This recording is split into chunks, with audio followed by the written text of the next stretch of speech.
Bonjour à toutes et à tous. Cette semaine, je vous propose un résumé de l'ensemble de mes actions menées durant mon premier mandat à l'Assemblée nationale et dans la deuxième circonscription du Tarn.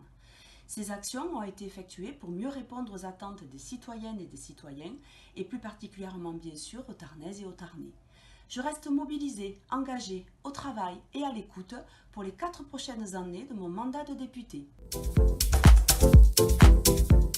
Vous souteniez hier François Fillon, candidat de la surenchère, qui souhaitait, comme l'a dit M. Cazeneuve, notamment baisser de 15 milliards le budget des collectivités territoriales. Et seulement quelques mois après, vous contestez les choix budgétaires d'une majorité qui prend des décisions courageuses. Mesdames, Messieurs les ministres, chers collègues, Monsieur le ministre de l'Éducation nationale, à quelques semaines de la rentrée, le futur versement de l'allocation de rentrée scolaire constitue une véritable aide à vocation sociale dont l'utilité est indispensable pour les élèves et les familles. Vous pourrez nous rappeler combien de familles sont concernées par ce dispositif et quels sont les objectifs poursuivis par le gouvernement. Ceci dit, je tiens aussi à aborder la question de la formation de nos collégiens.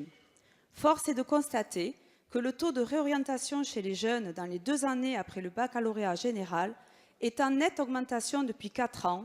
Madame la ministre, mes chers collègues, la France a créé 253 000 emplois dans le secteur privé en 2017, soit une hausse de 1,3% sur un an, ce qui est inédit depuis 10 ans dans notre pays et qui mérite d'être largement souligné.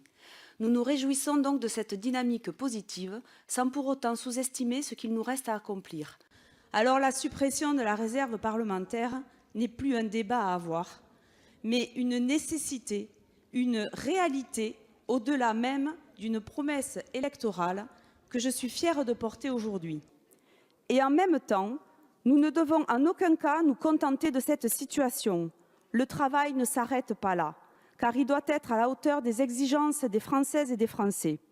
Nous devons continuer fortement nos efforts pour redresser nos comptes publics, diminuer la dépense de l'État et redynamiser notre économie.